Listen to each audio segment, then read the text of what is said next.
சிலம்பத்தை வந்து எல்லாருக்கும் வந்து பரப்புறதுக்காக வந்து பொது சேவையாக பண்ணிட்டு இருந்தான். ஆனால் நான் இப்போ வந்து கிட்டத்தட்ட ஒரு 6 மந்த்து தான் ஆகுது டிஎன்பிசி படிக்க வந்து. 6 மந்த்தில் வந்து படித்து எப்படியாவது டிஎன்பிசி ஒரு வேலை வாங்கிடலாம் அப்படின்னு சொல்லிட்டு ஒரு கனவோட வந்தான்.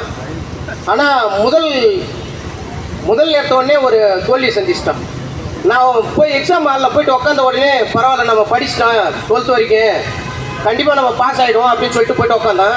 கொஸ்டின் பேப்பர் ஓப்பன் பண்ண உடனே நான் ஒரு 10 கொஸ்டின் தள்ள உடனே சரி 10 கொஸ்டின் எப்போதுமே கொஞ்சம் கஷ்டமாக தான் இருக்கும், பரவாயில்ல அப்படியே ஒரு அடுத்து தள்ளணும்னு சொல்லிட்டு தள்ளுறேன்.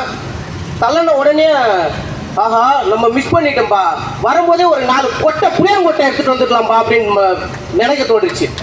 என்ன காரணம்னா ஒத்தைய ரெட்டையை போடுறவங்களுக்கு தான் இங்கே வேலைன்னு எனக்கு கரெக்டாக தெரிஞ்சிச்சு.